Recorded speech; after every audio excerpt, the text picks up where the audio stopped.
Locally owned and operated for over 50 years, Delaware Camera is your #1 spot for all your camera needs, education, accessories, printing, and more.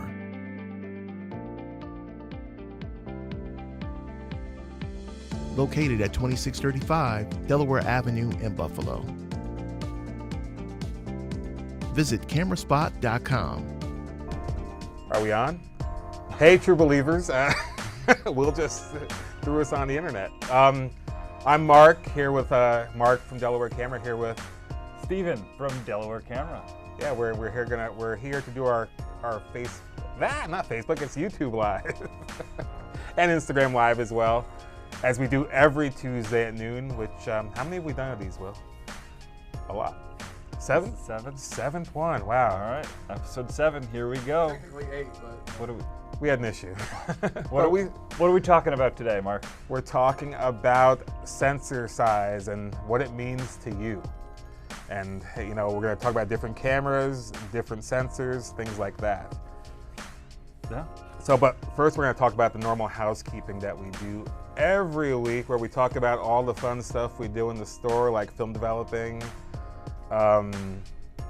picture developing. We sell cameras, we do rentals, we have a rentable studio. What else we got, Steven? We've got film, lots of film equipment, used cameras. I was just checking out when I got here this morning. There's a pretty good collection of cameras in the used department, both film and digital. On the digital side, I saw a Sony A7S. Oh, really? The OG one down there, and we've got a Panasonic GH5? The GH5 is on the shelf there. And I saw, not out on the shelf yet, I'm going to try and get it down there, a GH4 as well. That should be hit the used shelf at a pretty cheap price. So yeah. If you're looking for video cinema stuff, we've got some good options there, all the way through to there's still some large format cameras down there as well for some definitely. film stuff. And we, what was the camera that we put on, the Mamiya from our famous weight challenge that we had on Instagram last week? I got that wrong. I thought that Canon lens was, I thought for sure that Canon lens was heavier. It was a beast. But the overall size of the camera took it, and the half pound. Yeah, and the quality of the metal construction of the Mamiya helped it win the weight battle of last week. I still say that's a lot of glass in that lens. I love it, yeah. But it's a lot of glass there. Definitely. So amongst other things we do, we tell you about the classes. We have a Tamron class coming up next week, next Tuesday. Travel photography. It's called Let's Take a Trip, Travel Photography with Tamron. It's free. Go to our website, sign up for it. It's next Tuesday, and Tamron always gives a great presentation. So feel free to check that out. But you got to register to get on to that class next Tuesday. Yep, Tamron classes are always great. I wonder who, I didn't see who was I'm doing not it. sure. Janet or one of the other Tamron instructors could be as well. They're all good. They've all been very, very good. Yeah. So that's cool. And next month we have capture hacks, experimental photography, and stuff like that. So that should be an interesting class. So definitely check that out as well. Try and push and do some different things. Yeah. And Tamron is doing that as well. And we're gonna have some more Canon. Canon's gonna come back with some classes as well. We've got to talk to them and get their availability. But we'll have a lot more stuff coming up soon. So definitely keep on the lookout. Our Eventbrite page for that type of stuff. Yep. We've still got the basic core classes. Yes. Our series of 3 classes that if you are interested in photography, just getting started, or if you've got somebody in your life that is interested in photography, if you're a photographer, you know what's going on, but there's somebody else who is interested and wants to get into it, and you're just not really sure how to help them along, we can be a great resources. We've got the tools and everything set up to do a basic getting into photography. We'll go through the exposure triangle and all the different controls around a camera as you first pick it up, so it's a little bit less intimidating. The goal at the end of that is so that people can pick up the camera and not be afraid of doing something wrong. So get out and start shooting right away. Yeah. So. And if any of you film shooters are online or 120 medium format shooters, we got this Kodak Gold 200 film in, and this stuff is brand new. It just came out. Have they done this before with the 120? The Gold 200? The Gold 200, I think this is the first time that the Gold 200 has been offered as a 120. That's Yeah. why it is so special, is that Yeah. it's a standard consumer film, right? It's the standard Kodak Gold film. It's the Kodak Moment film that we've been using forever that they've just started offering now Yeah. in a medium format, in that 120 format, whereas for color film previously from Kodak, you'd have to go with Portra, which has Yeah. gotten a little bit expensive. Yeah. So the Kodak Gold is a little bit more price sensitive. Yeah, pretty fairly priced, and you can also buy a single roll if you want, or the full Pro Pack. But I'm assuming people want the Pro Packs on these, since there's not that many pictures on these rolls. So you want the you want the Pro Pack. So let's get to the reason why we're all here. The topic of the day. Our latest Tech Talk topic. I can hear myself though. I like it. Anyway, we're going to talk about sensor size and how that affects you, and differences, what you should get if you're looking for a camera, and just try to kind of guide you on the ways of how sensor size will determine what kind of picture you get and basically how to invest your money going forward. Yeah, what you're looking for, and there's certainly a lot to be said for full frame, but there are other formats available and out there for a reason. So we've got a whole selection of cameras. I brought in a couple of my cameras specifically as well, but yeah, we've got the full frame, we've got the APS-C, we've got the.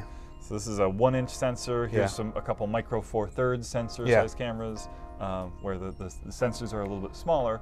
The benefit to the sensor being smaller is often that the camera ends up being a little bit smaller as well. Yeah, so if you're looking for something for street photography or something to travel with, this is, compare this Canon 5D Mark IV to this Olympus OMD and EM10, and you can see the difference, Yeah, the EM10 is tiny, and the question is, are you going, so if you have a 5D Mark IV, right? Beast of a camera, that camera will go down. It will have a legacy for decades to come. It's going to be probably the last full frame entry professional DSLR that Canon makes. Let's get rid of this guy. So yeah, so it's the last one, and so there's lots of glass available for it. There's lots of stuff built around that camera. It's a big, heavy camera. If you're not specifically going out to take pictures, you're unlikely to want to carry that camera with you. As opposed to something like the Olympus, like the EM10, you're much more likely to carry this guy around with you. This is my Pen F, a little bit older model. This is a camera that I have actually started carrying with me quite a bit. The screen folds up and closes in.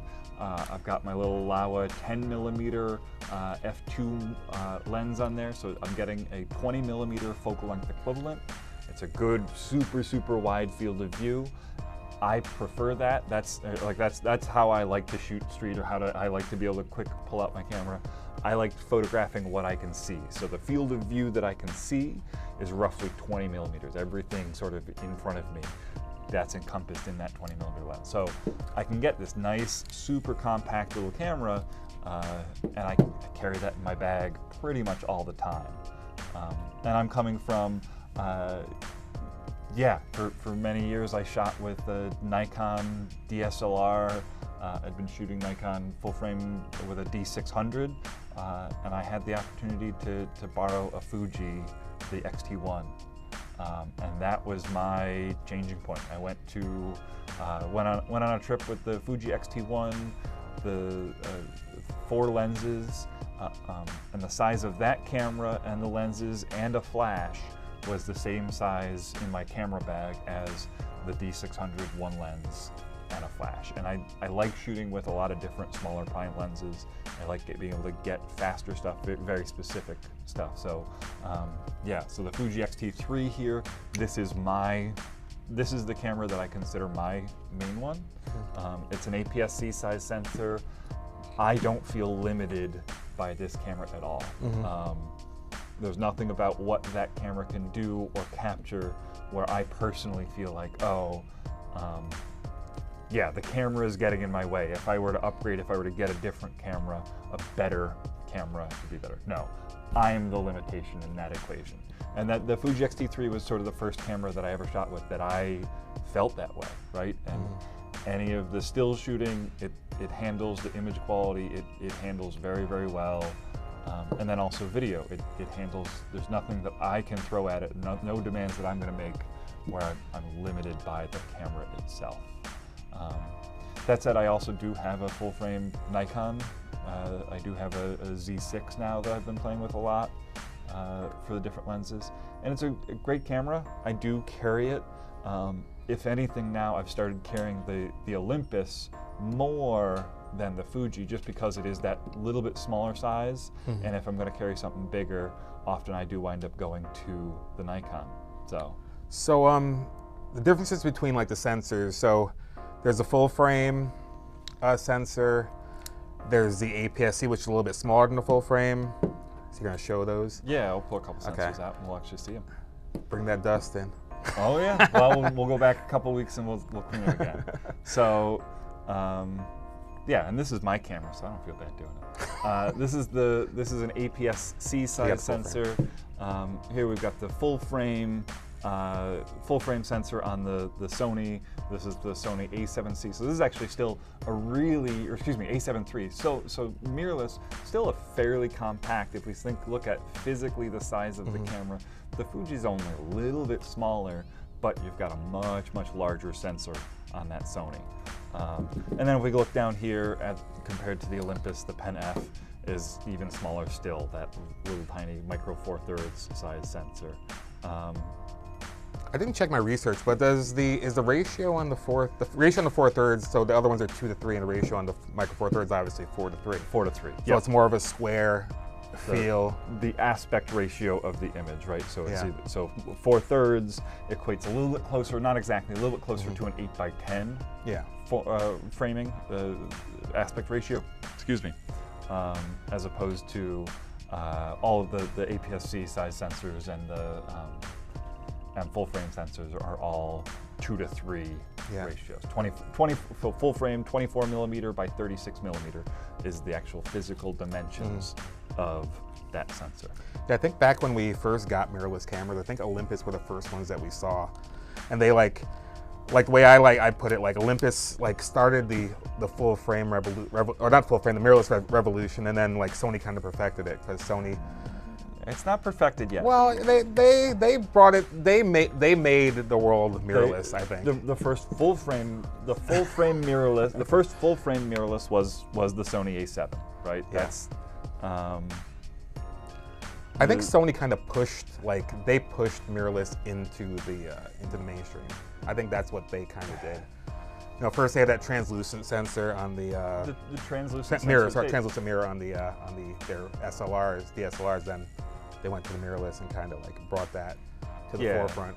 They were the first that was of the major manufacturers calling Sony, bringing the legacy of Minolta and the Maxim mount. They were the first ones that were willing to see the writing on the wall and abandon their lens mount. Nikon and Canon have taken up until the last few years where the Z and R systems, they've been able to abandon those older lens mounts now to something that is a mirrorless dedicated design. So it's a big transition certainly for the manufacturers, but even for a user to switch systems.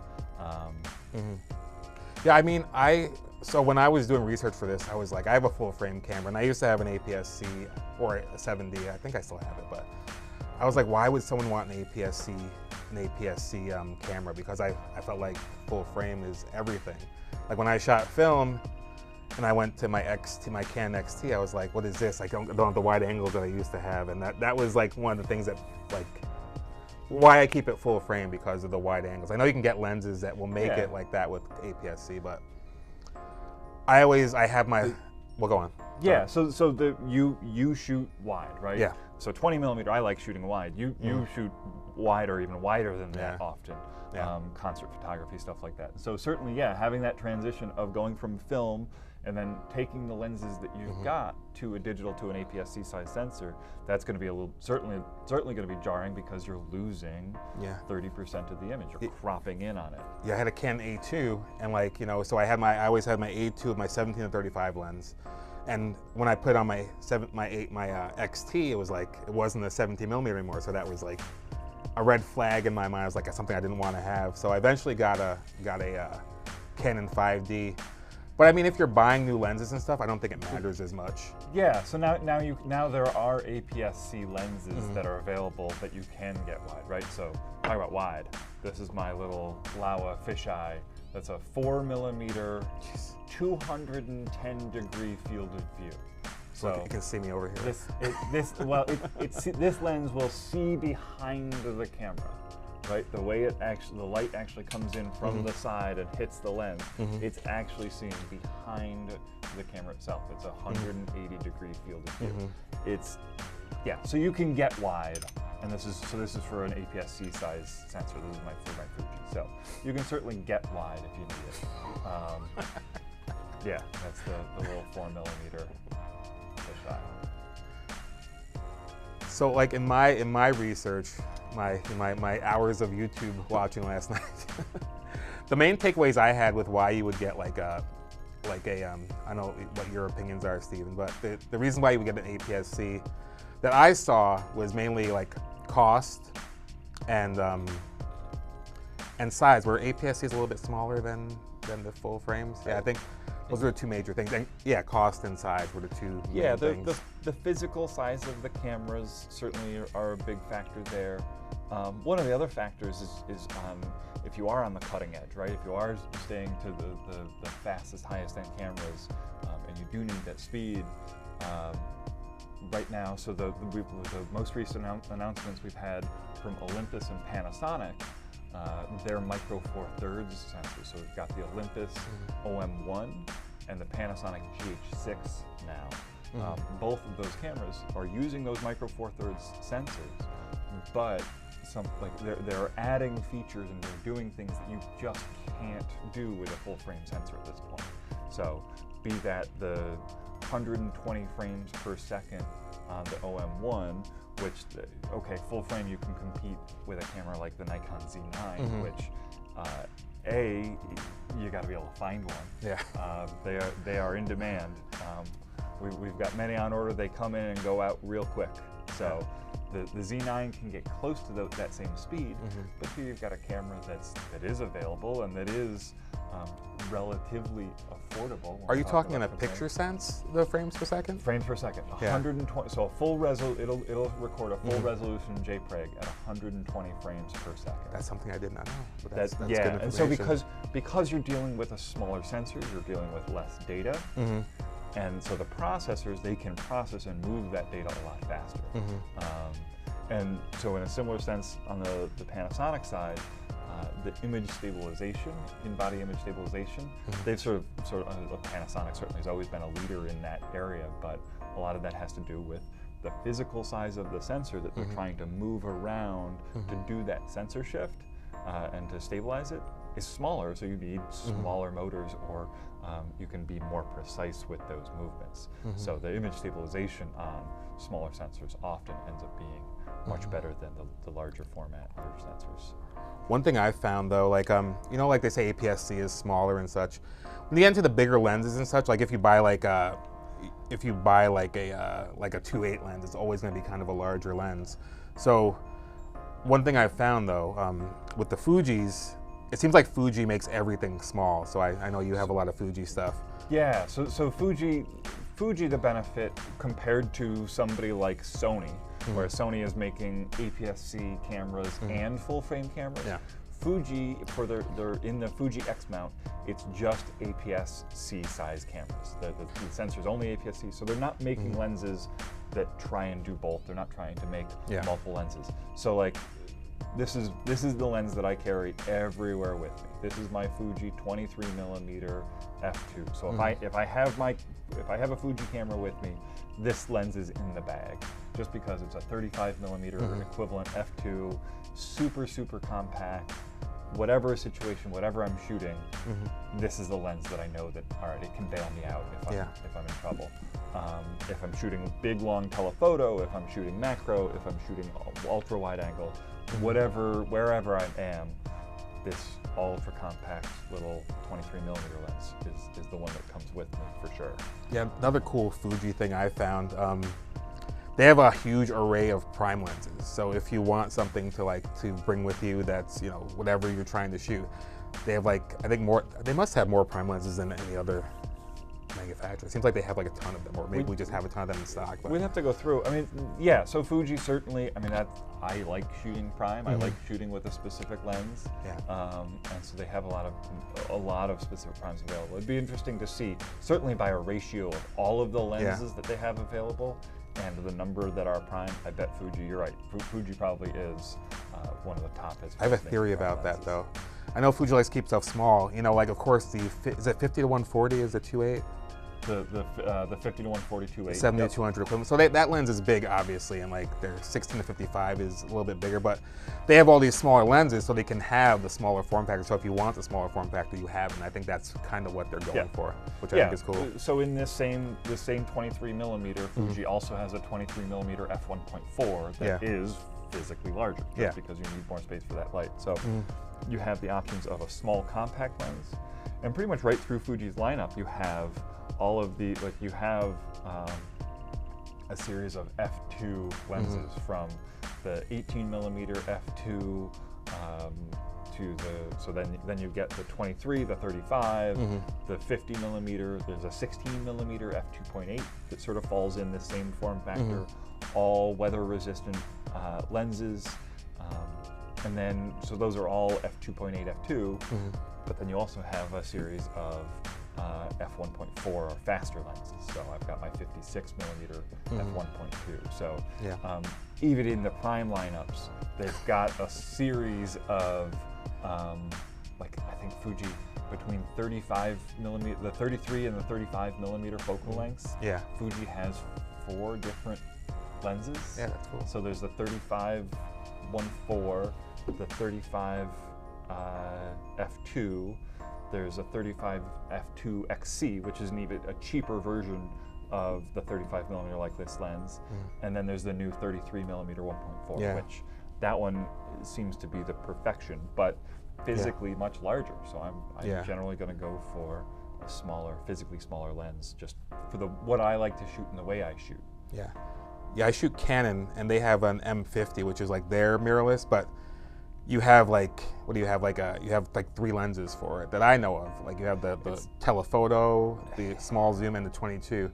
We'll go on. No, I'm jumping in. You keep going. I know Sigma makes some lenses for it, which I just recently discovered, but I like that Fuji has all those options. But I mean, I'm a Canon shooter. I will proudly say that. But I wish Canon had those options so I could have a mirrorless companion to my my R6. That'd be kind of nice to have.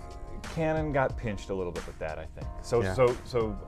Sigma, the Sigma lenses are available in EOS M mount. I'm going to plug a little bit Laowa. We've got our EOS M mount lenses available as well.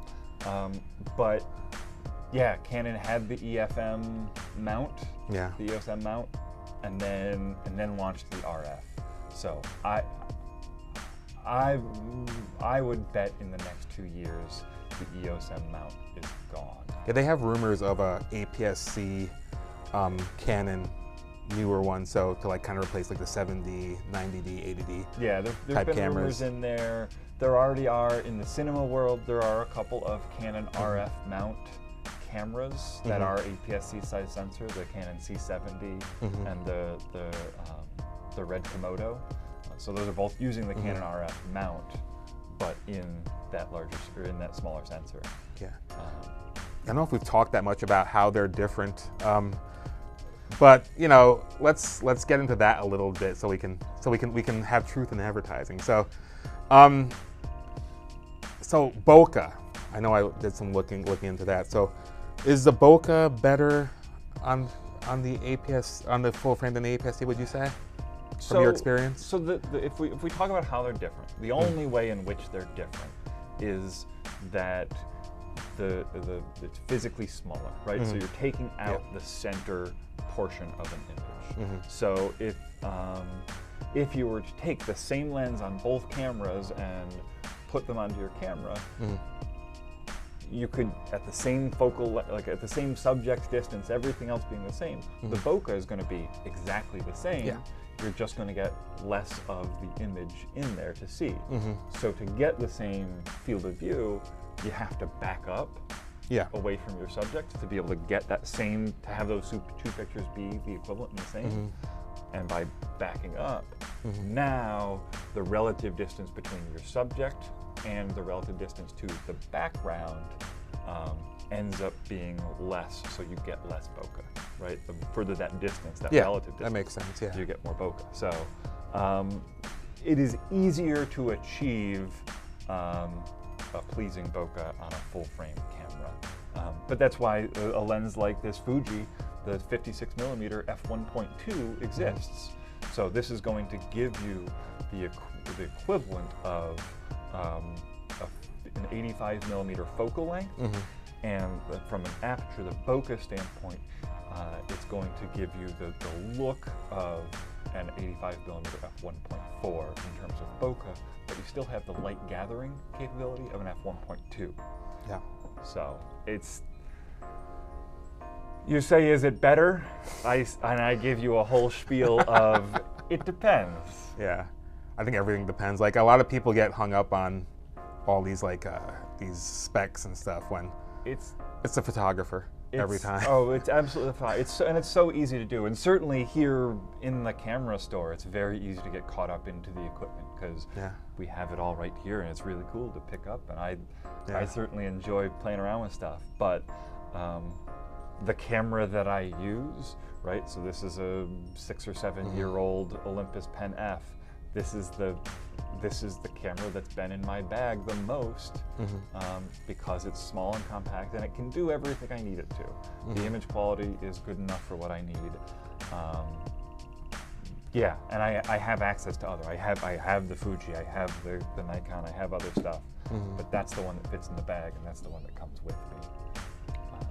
Yeah, I mean, that's definitely a consideration, because I always tell people when I sell them cameras, like the camera that you take is going to be the camera that you want, not this monstrosity that you're not going to take anywhere, you know. So that's how I kind of feel about it. Like, if I didn't shoot professionally, I probably wouldn't have half the stuff I have, because why would I bring this if I'm not making money with it, you know what I mean?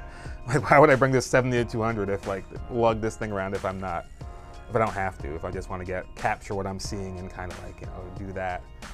Yeah. Why would I buy this? Why would I bring this big thing with me? You know.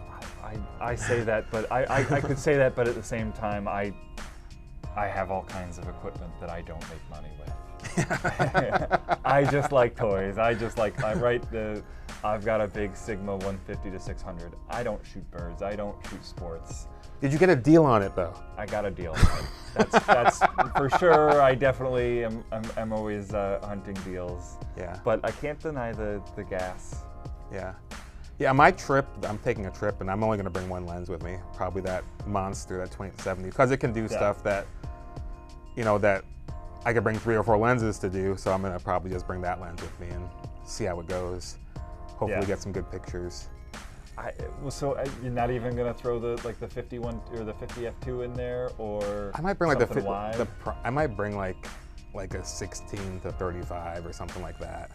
Yeah. That'd probably be it, you know. But I'm not gonna bring a bunch of stuff. I like to travel light. Yeah. With I'm going on a trip. I've got a wedding coming up, and so my wedding kit is gonna be the Fuji X-T3, the 23mm, the 56mm, and then I'm gonna bring the Tamron 18-300, the full range. Oh, that's a good. I'm traveling.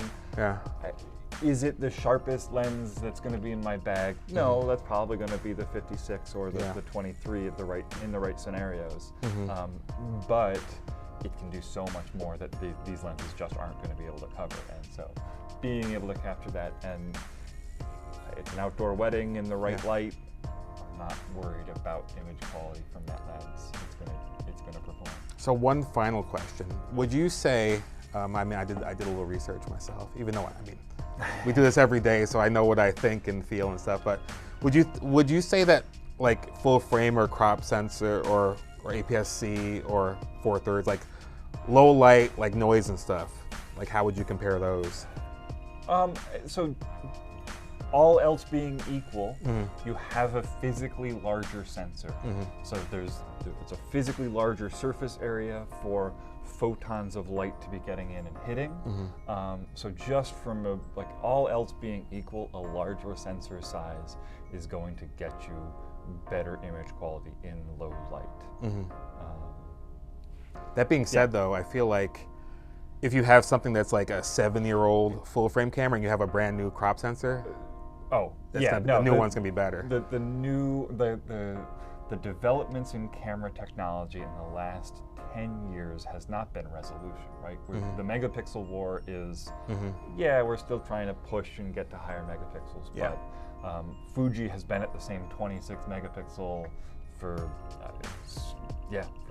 many generations of their cameras at this point. Where the sensor is getting better is in the processing and the low light image quality. So, definitely.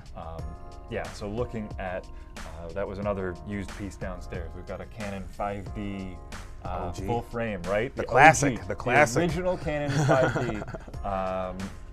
Great deal on it, right? It's a full, if you want a full frame DSLR, that was the first one, right? The original 5D was the very first full frame DSLR that was available.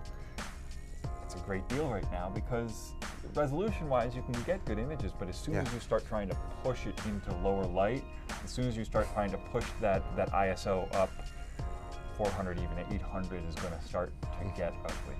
Whereas I'm constantly comfortable pushing my camera, the Fuji here, up to 3200 without much issue. And I know that the newer cameras, so that like the X-T4 could probably go a stop beyond that even in that same range. So one last thing, do you remember those? They had those Fuji EXR cameras, like, and they had one that was like a longer zoom one. It was like a bigger one. It was like kind of like the P900.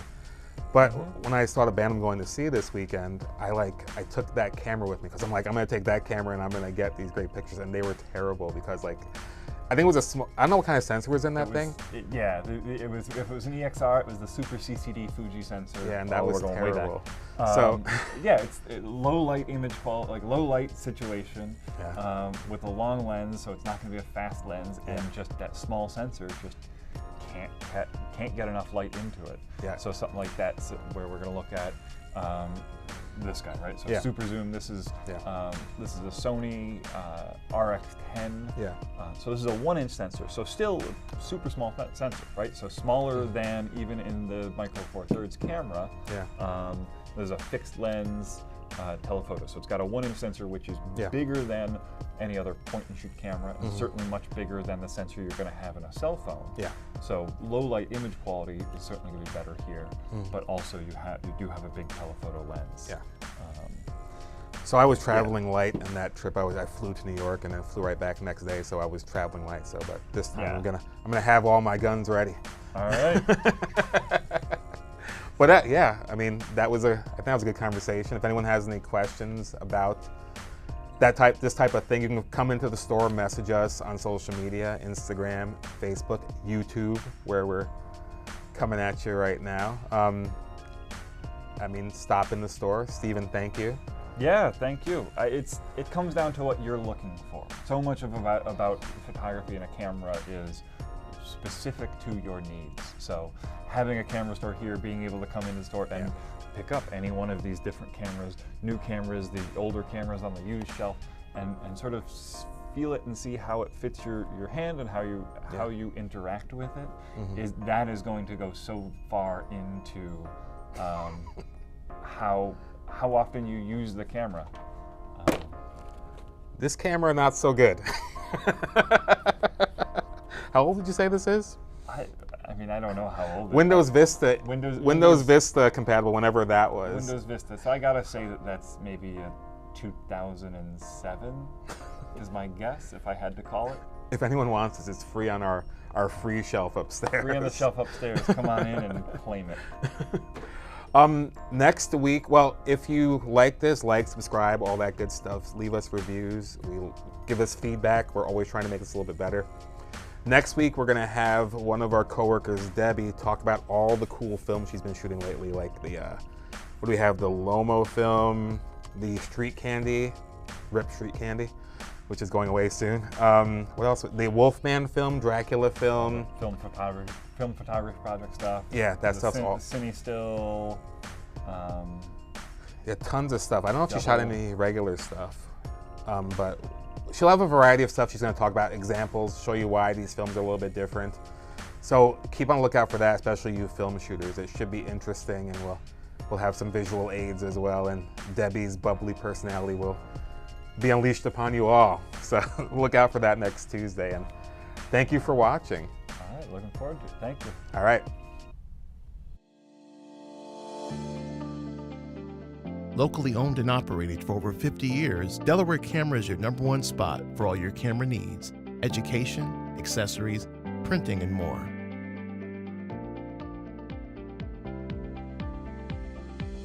Located at 2635 Delaware Avenue in Buffalo. Visit cameraspot.com.